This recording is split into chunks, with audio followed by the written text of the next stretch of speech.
Guys welcome back. അപ്പോൾ ഇന്നായിരുന്നു നമ്മുടെ +1 ഹിന്ദീൻ്റെ public exam എങ്ങനെയുണ്ടായെന്ന് ചോദിച്ചു കഴിഞ്ഞാൽ എനിക്ക് മോഡൽ എക്സാം എങ്ങനെയായിരുന്നു അതേപോലെയായിരുന്നു തോന്നിയിട്ടുണ്ടായിരുന്നത്. വലിയ പ്രശ്നമില്ലാന്ന് വലിയ ടഫ് ആയിരുന്നില്ല. അത്യാവശ്യം പഠിച്ചു കഴിഞ്ഞാൽ ഈസി ആയിട്ട് ആൻസർ ചെയ്യാൻ പറ്റുന്ന ക്വസ്റ്റൻ ആയിരുന്നു. അപ്പോൾ നമ്മൾ ഫസ്റ്റ് പേപ്പർ കിട്ടി വായിച്ചു നോക്കിയത് വൺ വേർഡ് ആയിരുന്നു. ഫസ്റ്റ് വായിച്ചപ്പോൾ എനിക്കൊന്നും മനസ്സിലായില്ല, ഫസ്റ്റ് വൺ.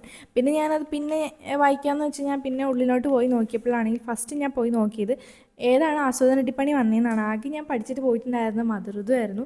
അതാണെങ്കിൽ ഞാൻ നന്നായിട്ട് പഠിച്ചത് വരൂ എന്നുള്ള പ്രതീക്ഷയിലിരിക്കുകയായിരുന്നു. പക്ഷെ വന്നതാണെങ്കിലോ പത്തരയ്ക്ക് മിഞ്ച് മോഡൽ എക്സാമിന് ചോദിച്ചാൽ അതേ ക്വസ്റ്റ്യൻ. മോഡൽ എക്സാമിനും പഠിക്കാണ്ട് പോയി, ഈ പ്രാവശ്യം പഠിക്കാണ്ട് പോയി. അതുകൊണ്ട് തന്നെ ഞാൻ കൈ നട്ട് എഴുതുകയൊന്നും ചെയ്തിട്ടുണ്ടായിരുന്നു. പിന്നെ ഹിന്ദിയിൽ റിപ്പീറ്റേഷൻ പിന്നെ ഒത്തിരി അല്ലല്ലോ. അപ്പോൾ അങ്ങനെയായിരുന്നു എഴുതിയിട്ടുണ്ടായിരുന്നത്. പിന്നെ നമ്മൾ വൺ വേർഡിലോട്ട് തിരിച്ച് വരുമ്പോഴത്തേക്കും ഫസ്റ്റ് വൺ ഞാൻ കുറേ വായിച്ചിട്ട് എനിക്കൊന്നും മനസ്സിലായില്ല. പിന്നെ എന്തെങ്കിലും എഴുതി വെക്കണമല്ലോ എന്ന് വെച്ച് അത് അർത്ഥം എഴുതി വെച്ചു. പിന്നെ എക്സാം കഴിഞ്ഞ് ഫ്രണ്ട്സിനോട് ചോദിച്ചപ്പോഴാണ് മനസ്സിലായത് ആകാശായിരുന്നു അതിൻ്റെ ആൻസർ. അപ്പോൾ ഒരു മാർക്ക് അങ്ങനെ പോയി. പിന്നെ രണ്ടാമത്തേന്ന് പറയുമ്പോഴത്തേക്കും അപരാധ് എഴുതിയെന്നാണ്, ഉദയ് പ്രകാശ് അങ്ങനെ എഴുതി വെച്ചു. പിന്നെ ഞാൻ പറയുന്ന ആൻസേഴ്സൊക്കെ ശരിയാവണമെന്നൊന്നുമില്ല, ചിലതൊക്കെ തെറ്റായിരിക്കും. ഞാൻ എഴുതിയ രീതിയിലാണ് പറയുന്നത്. പിന്നെ മൂന്നാമത്തേത് ഫൽ നഹീദ സക്ത തോ, അത് മീൻസ് ആരാണ് പറഞ്ഞത്, ആ ഒരു സെൻറ്റൻസ് ആരാ പറഞ്ഞതെന്നാണ് ഞാൻ എഴുതിയത്.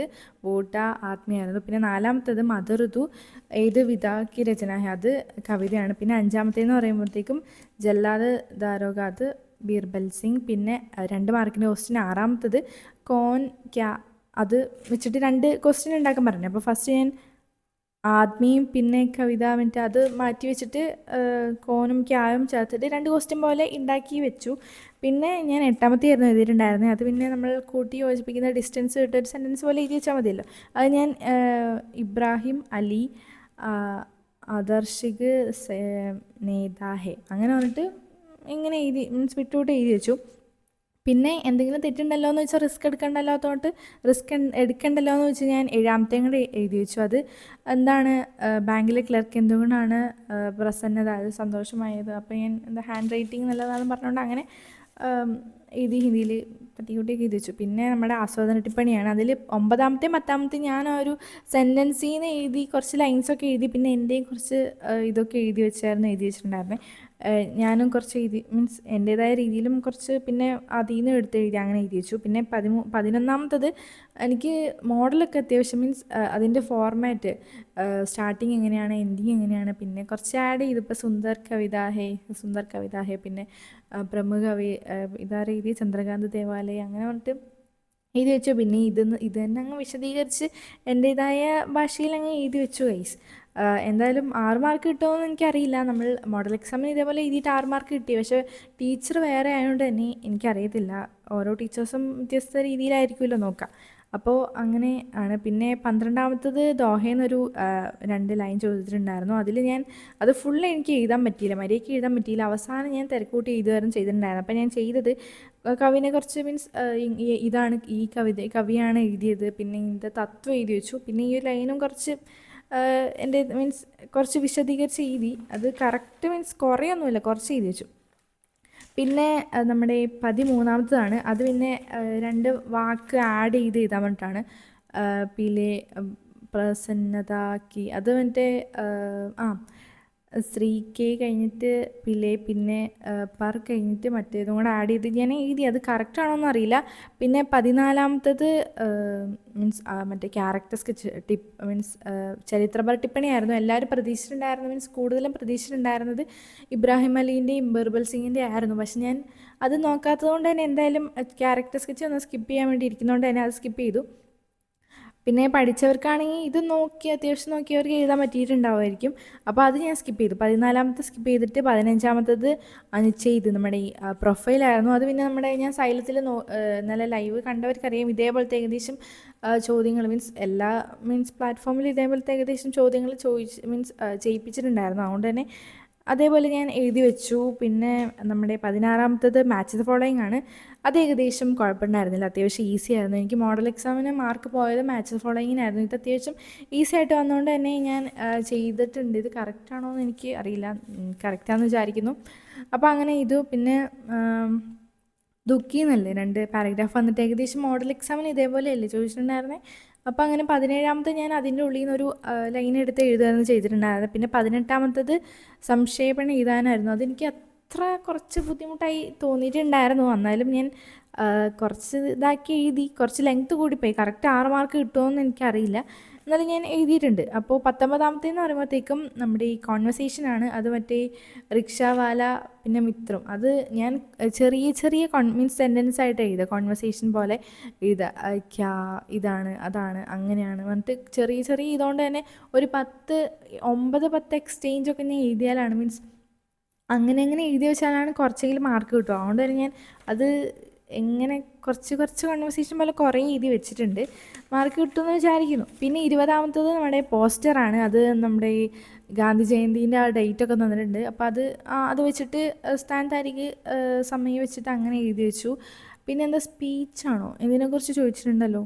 അപ്പോൾ അങ്ങനെ എന്തോ വെച്ചിട്ട് അതും ആഡ് ചെയ്തിട്ട് ഞാൻ പോസ്റ്റർ ഉണ്ടാക്കി. പിന്നെ 21-ാമത്തത് ഞാൻ ലാസ്റ്റ് മീൻസ് അത് ചെയ്യേണ്ടതെന്ന് വിചാരിച്ചായിരുന്നു. പിന്നെ 22-ാമത്തത് നമ്മുടെ ട്രാൻസ്ലേഷനായിരുന്നു. എനിക്ക് ഹിന്ദിക്ക് അത്ര ലാംഗ്വേജ് ഇല്ലാത്തത് കൊണ്ട് തന്നെ എന്തായാലും അത് ഫുൾ മാർക്ക് 6 മാർക്കൊന്നും എന്തായാലും കിട്ടത്തില്ല. അതുകൊണ്ട് തന്നെ അത് റിസ്ക് എടുക്കണ്ടല്ലോ എന്ന് വെച്ച് ഞാൻ 21-ാമത്തേയും ചെയ്തു. അത് നമ്മുടെ ഡയറി ആയിരുന്നു, ചോട്ടി ബായിൻ്റെ ഡയറി. അപ്പോൾ അത് ഡയറീൻ്റെ ഫോർമാറ്റൊക്കെ ഓൾമോസ്റ്റ് അറിയാം. അപ്പോൾ അതിൻ്റെ ഉള്ളിലുള്ളത് കുറച്ച് തട്ടിക്കൂട്ടി എഴുതിയാൽ മതിയല്ലോ. അപ്പോൾ അങ്ങനെ ഞാൻ ഡയറി എഴുതി വെച്ചു. ട്രാൻസ്ലേഷൻ പിന്നെ കുറച്ച് വാക്കൊക്കെ അതിൻ്റെ അടിയിൽ തന്നിട്ടുണ്ടല്ലോ. അപ്പോൾ അത് വെച്ചിട്ട് ഞാൻ ട്രാൻസ്ലേഷനും ചെയ്ത് വെച്ചു. അപ്പോൾ ഇതിന് മാർക്ക് പോയി കഴിഞ്ഞാൽ അതിൽ കിട്ടുമെന്ന് വിചാരിക്കുന്നു. പിന്നെ നമ്മുടെ 23-ാമത്തത് വിജ്ഞാപനമാണ്. അത് ഫാനിൻ്റെ ആയിരുന്നു. ഞാനൊരു ടേബിൾ ഫാനിൻ്റെ ചിത്രമൊക്കെ വരച്ച് വെച്ചിട്ടുണ്ട്. എനിക്ക് വാൾ ഫാനിൻ്റെ ഹാങ്ങിങ് ഫാനിൻ്റെ ചിത്രം പെട്ടെന്ന് മനസ്സിലാവുന്നത്. അതുകൊണ്ട് ഞാൻ ടേബിൾ ഫാനിൻ്റെ ചിത്രമൊക്കെ അതിൻ്റെ നടുവിൽ വരച്ച് വെച്ചു. പിന്നെ വിലയൊക്കെ ഇട്ട് കൊടുത്തിട്ടുണ്ട്, 4,999 രൂപ. കുറച്ച് റിയലിസ്റ്റിക് ആവാൻ വേണ്ടി നിങ്ങളും അങ്ങനെ ചെയ്തിട്ടുണ്ടാവും വിചാരിക്കുന്നു.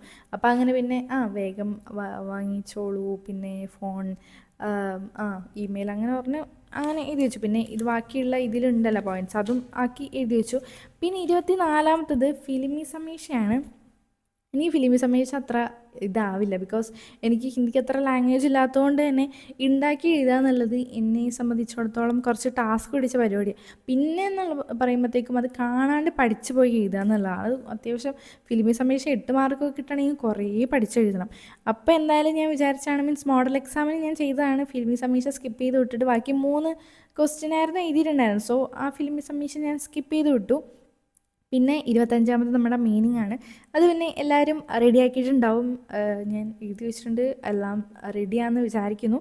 പിന്നെ നമ്മുടെ 26-ാമത്തതാണ്. അത് മറ്റേ സൂചന അധികാർ പത്ര. അത് ഞാൻ കറക്റ്റ് മീൻസ് ബോക്സ് വരച്ചിട്ടായിരുന്നു ചെയ്തിട്ടുണ്ടായിരുന്നത്. അപ്പം അങ്ങനെ ചെയ്ത് ചിലവരിങ്ങനെ അല്ലാണ്ട് എഴുതുമല്ലോ. അപ്പോൾ ബോക്സ് വരച്ച് ഞാൻ ചെയ്ത് കുറച്ച് തെറ്റൊക്കെ വരുത്തി ഞാൻ അത് വെട്ടി കുറച്ച് വൃത്തികേടായി. അത് മാർക്ക് കിട്ടുമെന്ന് എനിക്കറിയില്ല. എന്നാലും എല്ലാം എഴുതി വെച്ചിട്ടുണ്ട്. ക്വസ്റ്റ്യനാണ് പിന്നെ എനിക്ക് കുറച്ച് ടാസ്ക് വരുന്ന പരിപാടി. അപ്പോൾ എന്താ ഞാൻ ചെയ്യുക, 4-5 ക്വസ്റ്റ്യൻ മീൻസ് 3 ക്വസ്റ്റ്യനാണ് മിനിമം ചെയ്യേണ്ടത്. അപ്പോൾ ഞാൻ കുറച്ച് കൂടുതൽ ക്വസ്റ്റ്യൻ എഴുതുമ്പോൾ എന്തെങ്കിലും മിസ്റ്റേക്ക് വരുമ്പോൾ മീൻസ് അങ്ങനെ അതിൽ നിന്ന് മാർക്ക് കിട്ടുമല്ലോ. അങ്ങനെ ഞാൻ എഴുതി വെച്ചിട്ടുണ്ട്. കുറച്ച് കൂടുതൽ ക്വസ്റ്റ്യൻസ് എഴുതി വെച്ചിട്ടുണ്ട്. അപ്പോൾ അങ്ങനെ നമ്മൾ സൂചന അധികാരപത്രം ചെയ്തു. ഏകദേശം അത്യാവശ്യം എല്ലാ ക്വസ്റ്റ്യൻസ് ചെയ്തു. അപ്പോൾ ഞാൻ ചെയ്യാത്തതെന്ന് പറയുമ്പോഴത്തേക്കും ഫിലിമി സമീക്ഷ ചെയ്തില്ല. പിന്നെ പടേ മീൻസ് ബഡേബായിൻ്റെ ചോട്ടേബായിയാണോ ബഡേബായിൻ്റെ മീൻസ് ചരിത്രപര ടിപ്പണി, ക്യാരക്ടർ സ്കെച്ചിൻ്റെ കാര്യം ഓർക്കുമ്പോൾ എനിക്ക് ഇംഗ്ലീഷിൻ്റെ കാര്യം ഓർക്കുന്നത്. ഞാൻ കഴിഞ്ഞ ഇംഗ്ലീഷിൻ്റെ റിവ്യൂവിൽ കോൺഫിഡൻ്റ് ആയിട്ട് ഞാനിങ്ങനെ പറയുന്നുണ്ട്, നിങ്ങളെല്ലാവരും പ്രതീക്ഷിച്ചത് മാഗീൻ്റെ അവരുടെയൊക്കെയാണ്, പക്ഷേ മിസ്സസ് ക്ലിഫേർഡിൻ്റെ ആയിരുന്നു വന്നിട്ടുണ്ടായിരുന്നത്. എനിവേസ് നമുക്ക് മാഗീൻ്റെ ഒക്കെ പഠിച്ചവർക്ക് അത്യാവശ്യം എഴുതാൻ പറ്റുമായിരിക്കും എന്നൊക്കെ ഞാൻ തള്ളി വിട്ടു. പക്ഷേ ആരുടെയെന്ന് ചോദിച്ചിട്ടുണ്ടായിരുന്ന മാഗീൻ്റെ ആയിരുന്നു. നീ കറക്റ്റ് മാഗീൻ്റെ പേരൊക്കെ അറിയായിരുന്നു, പക്ഷേ എന്തോ തിരക്കിൽ ഞാൻ പെട്ടെന്ന് മിസ്സസ് ക്ലിഫേർഡിൻ്റെ അങ്ങ് എഴുതി വെച്ചു. പിന്നെ കമൻറ്റ് ബോക്സ് ഫുള്ള് അതായിരുന്നു, മാഗി ആയിരുന്നു, അതാണ് ഇതാന്ന് പറഞ്ഞിട്ട്. പിന്നെ അങ്ങനെ പിന്നെ ഇംഗ്ലീഷിൻ്റെ കാര്യം പറയണ്ടല്ലോ മീൻസ് അത് കഴിഞ്ഞു പോയ കാര്യം, അത് വിട്ടേക്ക്. അപ്പോൾ അങ്ങനെയാണ് നമ്മൾ ഹിന്ദീൻ്റെ എക്സാം എഴുതിയിട്ടുണ്ടായിരുന്നത്. അത്യാവശ്യം ഓൾമോസ്റ്റ് എല്ലാത്തിനും ആൻസർ എഴുതാൻ നോക്കിയിട്ടുണ്ട്. സമയത്തിൻ്റെ വലിയ പ്രശ്നമൊന്നും പറ്റിയില്ല. പിന്നെ ഞാൻ അവസാന സമയം കിട്ടുവാണെങ്കിൽ മറ്റേ ക്യാരക്ടർ സ്കെച്ച്, മറ്റേ ബെഡാബായിൻ്റെ ക്യാരക്ടർ സ്കെച്ച് കൊണ്ട് എഴുതാമെന്ന് വിചാരിച്ചോ. പിന്നെ എന്തിനാ വെറുതെ, ബാക്കിയുള്ളത് എഴുതിയിട്ടുണ്ട്. അപ്പോൾ ഇതിൽ എഴുതുവാണെങ്കിൽ തന്നെ ഇതിനായിരിക്കും കുറവ് മാർക്ക്. അപ്പോൾ എഴുതിയ സമയങ്ങളുണ്ടല്ലോ എന്ന് വെച്ച് ഞാൻ അത് എഴുതിയില്ല. അപ്പോൾ അങ്ങനെ നമ്മൾ ചെയ്തു. അപ്പോൾ എനിക്ക് ഏറ്റവും കൂടുതൽ ബുദ്ധിമുട്ടായി വന്നത് ഒരു സംക്ഷേപണമായിരുന്നു വൈസ്. അതെനിക്ക് കുറച്ച് എന്തോ, ഞാൻ ടെക്സ്റ്റ് ബുക്ക് അങ്ങനെ വായിച്ചിട്ടായിരുന്നില്ല പോയിട്ടുണ്ടായിരുന്നത്. അതുകൊണ്ട് തന്നെ എനിക്ക് സംക്ഷേപണം അത് ഒന്ന് ചുരുക്കി എഴുതാൻ കുറച്ച് ബുദ്ധിമുട്ടുണ്ടായിട്ടുണ്ടായിരുന്നു. ബാക്കിയൊക്കെ വലിയ പ്രശ്നം ഉണ്ടായിരുന്നില്ല. വലിയ പ്രശ്നമൊന്നും ഉണ്ടായിരുന്നില്ല. പിന്നെ ഇതും ട്രാൻസ്ലേഷനും അത് നമ്മൾ നന്നായിട്ട് ട്രാൻസ്ലേഷൻ കുറേ വർക്കൗട്ട് ചെയ്ത് അത് കുറേ ട്രാൻസ്ലേറ്റ് ചെയ്ത് പഠിച്ചവർക്ക് നന്നായിട്ട് ചെയ്യാം, അല്ലെങ്കിൽ ഹിന്ദി നന്നായിട്ട് അറിയുന്നവർക്ക് ചെയ്യാം. പക്ഷേ എന്നെപ്പോലെയുള്ളവർക്ക് കുറച്ച് ബുദ്ധിമുട്ടായിരിക്കും. അതുകൊണ്ട് ഞാൻ റിസ്ക് എടുക്കണ്ടല്ലോ എന്ന് വെച്ചാൽ മറ്റേ ക്വസ്റ്റ്യനും കൂടെ ചെയ്തു. മീൻസ് എല്ലാവരും എക്സ്ട്രാ ക്വസ്റ്റ്യനൊക്കെ ചെയ്തിട്ടുണ്ടാവും, എക്സ്ട്രാ ക്വസ്റ്റ്യനൊക്കെ എഴുതിയിട്ടുണ്ടാവും. പക്ഷെ ഞാൻ അങ്ങനെ സാധാരണ എക്സ്ട്രാ ക്വസ്റ്റ്യൻ എഴുതാത്തതുകൊണ്ട് തന്നെ അത് റിസ്ക് എടുക്കണ്ടല്ലോ എന്ന് വെച്ചാൽ ആ ഒരു എക്സ്ട്രാ ക്വസ്റ്റ്യൻ എഴുതി. അപ്പോൾ അങ്ങനെയായിരുന്നു ചെയ്തിട്ടുണ്ടായിരുന്നത്. വലിയ പ്രശ്നം ഉണ്ടായിരുന്നില്ല. പിന്നെ നിങ്ങൾക്ക് എങ്ങനെ ഉണ്ടായിരുന്ന എക്സാം എന്ന് താഴെ കമൻറ്റ് ചെയ്യുക. അത്യാവശ്യം എല്ലാവർക്കും ഈസിയോ അല്ലെങ്കിൽ കുഴപ്പമില്ലായിരിക്കും, ടഫൊന്നും ആയിരിക്കില്ല എന്ന് തോന്നുന്നു. അത്യാവശ്യം എല്ലാവർക്കും കുഴപ്പമുണ്ടായിരുന്നില്ല. അപ്പോൾ അങ്ങനെയായിരുന്നു നമ്മുടെ ഹിന്ദീൻ്റെ റിവ്യൂ വന്നിട്ട്. കുഴപ്പമുണ്ടായിരുന്നില്ല. ഹിന്ദി മീൻസ് ഇംഗ്ലീഷിൻ്റെ കഴിഞ്ഞിട്ട് ഹിന്ദി ഇതൊന്നും എഴുതിയപ്പോഴാണ് ഇനിയൊരു ആശ്വാസമായിരുന്നത്. ഇനി മൊത്തം കിടക്കുകയാണ്, ഇനി ഉറക്കമില്ലാത്ത രാത്രികളായിരിക്കും ഗൈസ്. ലാംഗ്വേജ് സബ്ജക്റ്റ് അങ്ങനെ കഴിഞ്ഞു. ഇത് നമ്മുടെ കോർ സബ്ജക്റ്റാണ്. മറ്റന്നാളാണ് നമുക്ക് കെമിസ്ട്രീൻ്റെ എക്സാം. എന്ത് ചെയ്യുന്നത് എനിക്കൊരു പിടിയില്ല. ഒരു ദിവസം ഉണ്ട്. ഓൾമോസ്റ്റ് എനിക്ക് ചാപ്റ്റേഴ്സ് അറിയാം. കുറേ പേര് കമൻറ്റ് ചെയ്തിട്ടുണ്ടായിരുന്നു, മീൻസ് കെമിസ്ട്രി എങ്ങനെ എവിടം വരെ പഠിച്ചെത്തിയെന്ന്. അപ്പോൾ ഓൾമോസ്റ്റ് ചാപ്റ്റേഴ്സൊക്കെ അറിയാം, പക്ഷേ ക്വസ്റ്റ്യൻസ് ഒന്നും അറിയില്ല. അതുകൊണ്ട് തന്നെ എനിക്ക് കുറേ ന്യൂമറിക്കൽസിന് വർക്കൗട്ട് ചെയ്യണം. അതേപോലെ തന്നെ ലോസ് ഉണ്ടല്ലോ ഡിഫൈൻ ചെയ്യാൻ പറഞ്ഞിട്ട്, അതൊന്നും കൂടെ ഒന്ന് പഠിച്ചാലാണ് റെഡി ആവുള്ളൂ. അത് അപ്പം പഠിക്കുന്നത് അപ്പം തന്നെ മറന്നു. അതുകൊണ്ട് തന്നെ കുറേ എല്ലാ ചാപ്റ്റേഴ്സിൽ നിന്നും അത്യാവശ്യം കുറേ ക്വസ്റ്റ്യൻസ് വർക്കൗട്ട് ചെയ്യണം. പിന്നെ ബയോളജീൻ്റെ കാര്യം ചോദിച്ചിട്ടുണ്ടായിരുന്നു. ബയോളജിയിൽ സുവോളജി എനിക്ക് ഓൾമോസ്റ്റ് അറിയാം. ഞാൻ അന്ന് മോഡൽ എക്സാമിന് കൂടുതലും കോൺസെൻട്രേറ്റ് ചെയ്ത് പഠിച്ചത് സുവോളജി ആയിരുന്നു. ബോട്ടണി ഞാൻ ഒട്ടും പഠിച്ചില്ല എന്ന് വേണമെങ്കിൽ പറയാം. അതുകൊണ്ട് തന്നെ സുവോളജിക്ക് അത്യാവശ്യം ചാപ്റ്റേഴ്സൊക്കെ അറിയാം. പിന്നെ കുറച്ച് ബയോമോളിക്യൂൾസും പിന്നെ ആനിമൽ കിങ്ഡം പഠിച്ചാലും പിന്നെയും മറന്നു പോകും. ഭയങ്കര കൺഫ്യൂഷനാണ്. കുറേ എക്സാമ്പിൾസ് അതൊക്കെ ഉള്ളതുകൊണ്ട്. അപ്പോൾ അതും നിങ്ങളൊന്ന് നോക്കണം. പിന്നെ ബാക്കി ബോട്ടണിയാണ് പിന്നെ മെയിനായിട്ട് നോക്കാനുള്ളത്. മറ്റേ ഫോട്ടോസിന്തസിസും പറയണ്ട, അത് പഠിച്ചില്ലെങ്കിൽ പഠിക്കാൻ കുറച്ച് ബുദ്ധിമുട്ടാണ്. അപ്പോൾ അതൊക്കെ ഒന്ന് പഠിച്ചെടുക്കണം. ബോട്ടണി അത്യാവശ്യം കുറേ പഠിക്കാനുണ്ട് ഗൈസ്. അപ്പോൾ അതിന് നമുക്ക് 2 ദിവസമുണ്ട്. അപ്പോൾ അതിന് ഞാൻ കൂടുതലും ബോട്ടണി കോൺസെൻട്രേറ്റ് ചെയ്തിട്ട് സുവോളജി കുറച്ചും കൂടെ കൂടുതൽ ക്വസ്റ്റ്യൻസ് ചെയ്ത് പഠിക്കാമെന്നാണ് വിചാരിക്കുന്നത്. അപ്പോൾ അങ്ങനെയായിരുന്നു നമ്മൾ ചെയ്യാൻ വിചാരിക്കുന്നത്. എനിവേയ്സ്, അപ്പോൾ അത്രയോളം ഇന്നത്തെ വീഡിയോ. ഇത് അത്യാവശ്യം ലെങ്ത്ത് കൂടുതലുണ്ടെന്ന് തോന്നുന്നു. എനിവേയ്സ്, അപ്പോൾ നിങ്ങൾക്ക് ഈ ഒരു വീഡിയോ ഇഷ്ടപ്പെട്ടെന്ന് വിചാരിക്കുന്നു. പിന്നെ നിങ്ങൾ ആരെങ്കിലും ഈ ഒരു വീഡിയോ സബ്സ്ക്രൈബ് ചെയ്യാണ്ട് കാണുന്നുണ്ടെങ്കിൽ സബ്സ്ക്രൈബ് ചെയ്യുക. പിന്നെ ഈ ഒരു വീഡിയോ ഇഷ്ടപ്പെട്ടിട്ടുണ്ടെങ്കിൽ മാത്രം ലൈക്ക് ചെയ്യുക. സോ അത്രയുള്ളൂ. Okay, by.